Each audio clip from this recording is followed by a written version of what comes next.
ওহে দেবরজি, তোমার তো একটুও ধৈর্য নেই। দিনের বেলা আমাকে এভাবে জড়িয়ে ধরো না, কেউ দেখে ফেলবে। ভাবি, তাতে কি এসে যায়? দিন হোক বা রাত, আমরা দুজনেই তো একা। এখন ভাই আর নেই, তোমার স্বামীও আমি, আর তোমার প্রেমিকও আমি। আপনি আমাকে ছেড়ে যেতে পারেন না, আপনি ছাড়া এই দুনিয়ায় আমার আর কে আছে?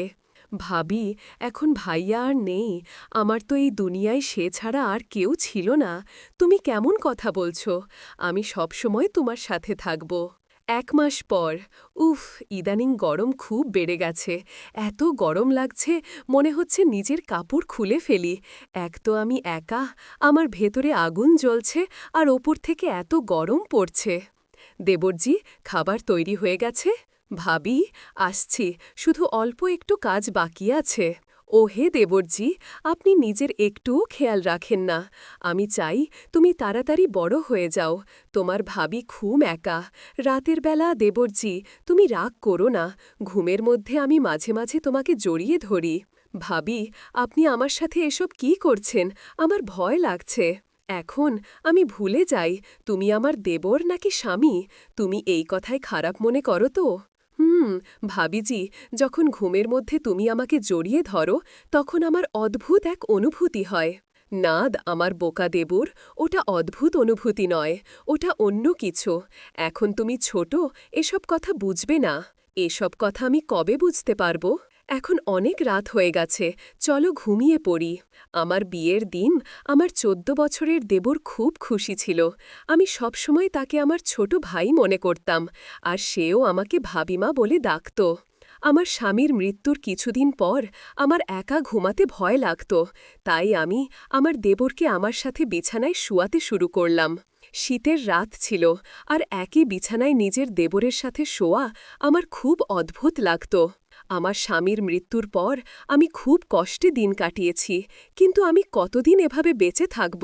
সেই রাতে আমি ভাবলাম যে একবার নিজের দেবরকে পরীক্ষা করে দেখি। মাঝরাতে আমি তাকে নাড়িয়ে দেখলাম, সে গভীর ঘুমে ছিল, কিন্তু যেই আমি তাকে স্পর্শ করলাম, আমার চোখ বিস্ময় ছানা বড়া হয়ে গেল। আমার স্বামীর মৃত্যুর আজ মাত্র 2 দিনই হয়েছে। আমার ঘরে আমার শাশুড়ি, শ্বশুর আর ননদাও ছিল না। আমার স্বামীর এই দুনিয়ায় নিজের ছোট ভাই ছাড়া আর কেউ ছিল না। রোহনের বয়স 14 বছর ছিল, সে আমার চেয়ে ছোট ছিল। আমি তাকে কখনো ছোট ভাইয়ের চেয়ে বেশি কিছু মনে করিনি। যখন আমার বিয়ে হয়েছিল, তখন সে আমার বিয়ের দিন খুব খুশি ছিল। সে বলতো যে সে নতুন মা পেয়েছে। কিন্তু আমার মা আমাকে সবসময় বোঝাতেন, মেয়ে, তোমার দেবর তোমার ছেলে নয়, তার থেকে দূরত্ব বজায় রেখো। কিছুদিন পর সে বড় হয়ে যাবে, তখন তোমাকে তার থেকে পর্দা করতে হবে। তাই এখন থেকেই তাকে অভ্যাস করাও, যেন সে তোমার ঘরে অনুমতি ছাড়া না আসে। আমি অনেকবার দেখেছি যে তোমার দেবর অকারণে তোমার ঘরে আসা যাওয়া করে। মেয়ে, তোমার এমন করা উচিত নয়। তুমি একজন বিবাহিত মেয়ে, তোমাকে নিজের স্বামী আর বাড়ির লোকজনেরও পরোয়া করতে হবে। আমি আমার মায়ের কথা শুনলে আমার মনে হতো যে উনি রোহনের ব্যাপারে ভুল ভাবেন, তাই আমি ওনার কথায় রাগ করতাম। কিন্তু যখন আমি নিরাশ্রয় হয়ে গেলাম, আমার স্বামী এই দুনিয়া থেকে চলে গেলেন, তখন আমার চোখ দিয়ে জল পড়ছিল। আমি ভাবতেও পারিনি যে উনি আমাকে নিজের 14 বছরের ভাইয়ের সাথে রেখে চলে যাবেন। আমার জীবন কষ্টে পড়ে গিয়েছিল, কেঁদে কেঁদে আমার খারাপ অবস্থা ছিল। রাত 12টা বেজে গিয়েছিল, আমার দেবর এখনো বাড়ি আসেনি। হয়তো সে তার ভাইয়ের আত্মীয়দের সাথে ব্যস্ত ছিল। আমার মন এই কথায় সন্তুষ্ট ছিল যে যদি সে বাড়ি না আসে, তবে সেটা ভালো কথা। কারণ যদি সে বাড়ি চলে আসত, তবে আমার অস্বস্তি লাগত। আমার বারবার আমার মায়ের কথা মনে পড়ছিল। তখনই এই বড়ি বাড়ির দরজায় কড়া নাড়ল। আমার কলিজা যেন লাফিয়ে গলায় চলে এলো। আমি ভাবলাম, কে জানি কি হবে। কিন্তু বাইরে থেকে রোহানের আওয়াজ এলো, ভাবি, দরজা খোলো। আমি ভয়ে ভয়ে দরজা খুলছিলাম। আজ এই বাড়ি আমার কাছে জঙ্গলের মতো লাগছিল। রোহান আমার কাছে একটা ছোট নেকড়ের মতো লাগছিল। জানি না কেন আমি তার ব্যাপারে এত খারাপ ভাবতে শুরু করেছিলাম। ভাবি, আপনি খাবার খেয়েছেন? সে অত্যন্ত সরলতার সাথে জিজ্ঞেস করল। তার চোখ নিচু ছিল, আর তার হাতে একটা থলি ছিল। থলিতে ভাত ছিল, যা হোটেল থেকে আনা মনে হচ্ছিল। সে একটা প্লেটে ভাত ঢালল আর আমার সামনে রেখে দিল। ভাবি, আমি রান্না করতে পারি না, আমি আপনার জন্য বাইরে থেকে খাবার এনেছি। আপনি খেয়ে নিন, নইলে আপনি খিদেই মারা যাবেন। আমি আমার ভাইয়ের পর নিজের মাকে হারাতে চাই না। রোহানের চোখেও জল ছিল। সে আমাকে মা বলছিল, কিন্তু আমার মা মায়ের কথাগুলো আমার মাথা থেকে যাচ্ছিল না। ভাবি, আপনার চিন্তা করার দরকার নেই, আমি আপনার সহারা হব। আপনি এই বাড়ি থেকে কখনো যাবেন না। সে খুব আবেগপ্রবণ কথা বলছিল, কিন্তু আমার মনে অনেক দ্বিধা ঘুরপাক খাচ্ছিল। তারপর সে এক অদ্ভুত কথা বলল, ভাবি, আপনি এই ঘরে শুয়ে পড়ুন। অন্য ঘরটা তো ছাদের কাছে। আমার মনে হয় আপনার ছাদের ওই ঘরে থাকা উচিত নয়। এখন তো সবাই জানে যে আমাদের বাড়িতে ভাইয়ের মৃত্যু হয়েছে। কেউ কুমতলব নিয়ে আমাদের বাড়িতে আসতে পারে। আমি অবাক ছিলাম যে রোহান এত ছোট বয়সে এমন কথা কেন বলছে। কেউ কি তাকে কিছু বলেছে? কিন্তু তার কথাগুলো আমার ঠিক মনে হল। আমি তার ঘরে চলে গেলাম। রোহানের ঘর অন্যদিকে ছিল, যেখানে আমি আর আমার স্বামী ছাদের কাছের ঘরে থাকতাম। আমার খুব অদ্ভুত লাগছিল। আজ প্রথমবার আমি নিজের ঘর ছাড়া অন্য কারো ঘরে এসেছি। কিন্তু যা কিছু আমি রোহানের ঘরে দেখলাম তা আমার চোখ কপালে তুলতে বাধ্য করল। ঘরের দরজা বন্ধ করতেই আমার নজর এমন একটা জিনিসের ওপর পড়ল যা আমার হুঁশ উড়িয়ে দিল। এমনিতে তো তাকে 14 বছরের বাচ্চাই মনে হতো, কিন্তু আমার মায়ের কথা ঠিক ছিল।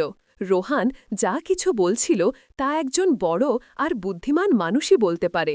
তার ভোরে আমার গয়না দেখে আমার বুক ধড়ফড় করে উঠল। আমি ওগুলো তালা দিয়ে লুকিয়ে রেখেছিলাম, কিন্তু এসব রোহানের হাতে কিভাবে এলো? এটা খুব অদ্ভুত ছিল। আমি ভাবলাম সকাল হলেই আমি তাকে এই ব্যাপারে প্রশ্ন করব, কিন্তু সেই সময় আমার খুব ঘুম আসছিল। আমি দরজাটা ভেতর থেকে ভালো করে বন্ধ করে নিলাম আর শোয়ার প্রস্তুতি নিতে লাগলাম। জানি না কেন আমার খুব ঘুম আসছিল, যদিও গত 2 দিন ধরে আমার ঘুম আসছিল না। কিন্তু আজ আমার মনে হচ্ছিল যেন রোহানের আনা ভাত খাওয়ায় আমার চোখে ঘুম নেমে এসেছে। আমি ভাবলাম হয়তো ভাতে কিছু মেশানো ছিল না তো, কিন্তু আমি ভাবার সুযোগই পেলাম না।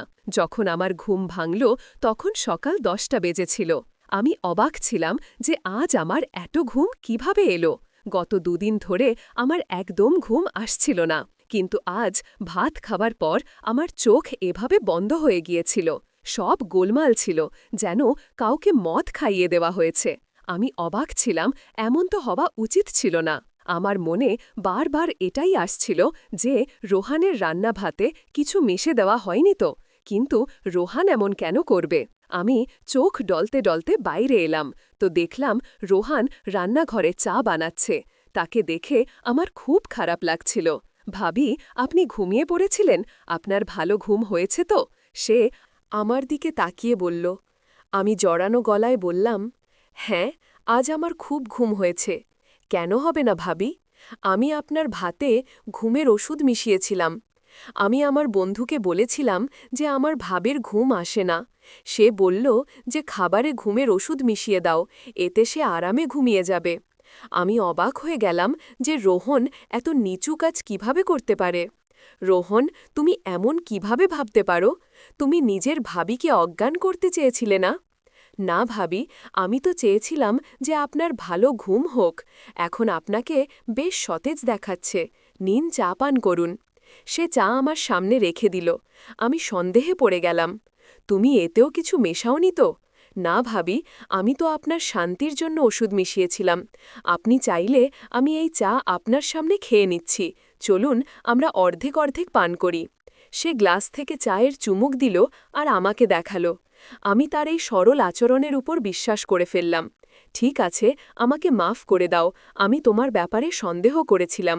রোহনের চেহারা দেখে আমার তার সরলতায় বিশ্বাস হয়ে গেল। তার চেহারায় সত্যিই অনেক সরলতা ছিল। আমি সেদিন তাকে কিছু বললাম না। আমি জানতে চাইছিলাম যে সে এরপর কি বলবে, কারণ যা কিছু আমি তার ঘরে দেখেছিলাম তার কোনো ক্ষমা ছিল না। কিছুক্ষণ পর সে নিজেই কথা শুরু করল। ভাবি, আমি আপনার গয়না বিক্রি করতে চাই। আমার এক খুব সৎ আঙ্কেল আছেন, তিনি গয়না বিক্রি করে আমাদের অনেক টাকা দেবেন। আমরা এই টাকা দিয়ে একটা বাড়ি কিনে নেব। এই ভাড়ার বাড়িতে আমরা কতদিন থাকব? ভাড়াওয়ালা পরশু ভাড়া নিতে চলে আসবে। আমাদের কাছে তো টাকাও নেই। রোহনের কথা শুনে আমি অবাক হয়ে গেলাম। আমি এখনো পর্যন্ত এমনটা ভাবিওনি। সে এমনটা কিভাবে ভাবতে পারে? আমি বললাম, রোহন, তোমার এই খেয়াল কিভাবে এলো যে আমরা নতুন বাড়ি কিনি? ভাবি, আমাকে ভবিষ্যতে বিয়েও পড়তে হবে। আমাদের সারা জীবন একসাথে থাকতে হবে। আমাদের কাছে নিজেদের বাড়ি হওয়া উচিত। ভাড়ার বাড়িতে মানুষ শুধু অপমানিত হয়। এই জন্যই আমি গয়নার ব্যাপারে কিছু বলিনি। কিন্তু আমার ভারে ছিল যে যদি গয়না বিক্রি করে টাকা না আসে তবে কি হবে? আমি একজন বিধবা মহিলা ছিলাম, আর আমার দেওর ১৪ বছরের ছিল। মতো অবস্থায় যে কেউ আমাদের সহজে ধোঁকা দিতে পারত। আমি ভাবলাম, এই ব্যাপারে আমার বাপের বাড়ির লোকজনের থেকে পরামর্শ নেই। আমি তাদের বললাম যে আমি গয়না বিক্রি করে বাড়ি কিনতে চাই। কিন্তু তারা বলল, বাড়ি কেনার দরকার নেই। তুমি এখন বিধবা হয়ে গেছ, তোমাকে আমাদের বাড়িতে আসতে হবে। আমি তাদের বাড়িতে যেতে পারতাম না। আমি জানতাম যে আমার ভাইয়েরা তাদের স্ত্রীদের গোলাম। তারা নিজের বিধবা বোনকে কখনো সাহারা দেবে না। সারা জীবন তাদের ভরসায় থাকা যায় না। এটা ভালো সুযোগ ছিল। আমি আমার গয়না বিক্রি করে বাড়ি কিনতে পারতাম। আমার স্বামী অনেক গয়না বানিয়েছিলেন, কিন্তু নিজের ভাইদের মতলব দেখে আমি গয়না বিক্রি করার সিদ্ধান্ত নিয়ে নিলাম। আমি রোহনকে বললাম, তুমি চাইলে গয়না বিক্রি করে দাও। আমি আমার বাপের বাড়ির লোকজনের আচরণে হতাশ হয়ে পড়েছিলাম। রোহন তার সেই আঙ্কেলকে গয়না দিয়ে দিল। দুদিন পর তিনি আমাদের খুব ভালো এক জায়গায় বাড়ির চাবি আর কাগজপত্র দিয়ে দিলেন। আমি এই পুরো ঘটনায় অবাক ছিলাম। দুদিনে এত তাড়াতাড়ি বাড়ি কিভাবে পাওয়া যেতে পারে? লোকেদের বাড়ির জন্য কত কাজ করতে হয়, কাগজপত্র, নাম পরিবর্তন এবং আরও অনেক কিছু। কিন্তু যখন রোহান কাগজপত্র আমার হাতে দিল, তখন আমি অবাক হয়ে গেলাম। সে ১৪ বছরের ছিল, কিন্তু তার চিন্তা বড়দের মতো ছিল। তারপর সে এক অদ্ভুত কথা বলল, ভাবি, আমরা বাড়ি পরিষ্কার করে নেব, তারপর আপনার সাথে জরুরি কথা বলতে হবে। তার চোখে এক অদ্ভুত অস্থিরতা ছিল, যা দেখে আমি বুঝতে পারছিলাম না যে সে আমাকে কি বলতে চায়। সেই সময় আমি তাড়াহুড়োর মধ্যে ছিলাম। আমরা বাড়িতে সব জিনিসপত্র রেখে দিয়েছিলাম। এখন আমাদের খাওয়া দাওয়া আর রেশনের চিন্তা ছিল। আমি তো কখনো চাকরিও করিনি। তারপর রোহন একথা কেন বলছিল যে তাকে আমার সাথে জরুরি কথা বলতে হবে? আমার মনে অনেক প্রশ্ন ছিল, কিন্তু আমি চুপ থাকতে চাইছিলাম। বিটেলে আমি সব জিনিসপত্র নিজের জায়গায় রেখে দিলাম। এমনিতে আমাদের জিনিসপত্র বেশি ছিল না। আমি ভালো খাবার বানালাম, একদম তেমন যেমন আমি আমার স্বামীর জন্য বানাতাম। আমি রোহানির অপেক্ষা করছিলাম, কারণ সে এই বাড়ির অংশ ছিল। আমি চাইতাম না যে সে বাইরে গিয়ে নোংরা খাবার খাক। আমি তার জন্য অনেক কষ্ট করে খাবার বানিয়েছিলাম, কিন্তু সেদিন সে বাড়ি এলো না। আমার খুব অদ্ভুত লাগল। তার এই সময় বাড়িতে থাকা উচিত ছিল। রাত ১০টা বেজে গিয়েছিল। আমার স্বামীর মৃত্যুর আগে সে বিকেল ৫টার মধ্যে বাড়ি চলে আসত, আর তারপর বাইরে বেরোত না। আমি তার অপেক্ষা করতে লাগলাম। রাত ১২টার সময় সে দরজায় কড়া নাড়ল। আমি রাগে দরজা খুললাম আর তার ওপর ফেটে পড়লাম। কোথায় চলে গিয়েছিলে রোহন? তোমার লজ্জা করে না? আমি তোমার বিধবা ভাবি, তোমার অপেক্ষা করছিলাম। আমি তোমার জন্য খাবার বানালাম, আর তুমি কি নিজের ভাইয়ের যাওয়ার পরই ব্যাপারওয়া হয়ে গেলে? আসলে এমন কি কথা আছে যা তুমি বাড়িতে করতে পারো না? তোমাকে বাইরে যেতে হয়। নিজের বন্ধুকে এখানেই ডেকে নিও। ভাবি, আমি এমন করতে পারি না। সে রাগের সাথে আমার দিকে তাকালো, যাতে আমি ভয় পেয়ে গেলাম। কিন্তু সে তো একটা বাচ্চা ছিল। আমি ভাবলাম যে আমি তাকে ভয় দেখাতে পারি। আমি এটাই ভেবে কথা বলছিলাম যে সে আমার ওপর চিৎকার করে উঠল, ভাবি, থামো, এখন আমার আপনার কোনো কথা শোনার নেই। যে খাবার আপনি বানিয়েছেন তা আপনি নিজেই খান। এ কথা বলে সে নিজের ঘরের দিকে চলে গেল। সেই সময় সে কোনো ৪০ বছরের লোকের মতো রাগে ছিল। আমার খুব আফসোস হল। সে রাগে ছিল, নিশ্চয়ই কোনো ব্যাপার ছিল। আমি তার ঘরে গিয়ে কড়া নাড়লাম। সে দরজা খুলল আর অদ্ভুত নজরে তাকিয়ে বলল, ভাবি, একটা কথা বলি, আপনি আমাকে বিয়ে করে নিন, নইলে আপনি কাফের হয়ে যাবেন। তার কথা শুনে আমার চোখ ছানা পড়া হয়ে গেল। তুমি আমার কিভাবে ভাবতে পারো যে আমি তোমাকে বিয়ে করব? তোমার মায়ের মতো ভালোবাসা কোথায় গেল? তুমি আমাকে সকাল সন্ধ্যা মা বলতে, এখন কি হয়ে গেল? কে তোমার মাথা খারাপ করে দিয়েছে? এত নিচু বোথা তুমি কিভাবে ভাবলে? আর তারপর মুখ দিয়ে কিভাবে বের করলে? আমি রাগে আগুন হয়ে বলছিলাম। সে কোনো লজ্জা ছাড়াই আমার সামনে হাত বেঁধে দাঁড়িয়েছিল আর আমাকে এক দৃষ্টে দেখছিল। আমার তার নজর দেখে ভয় লাগতে শুরু করল।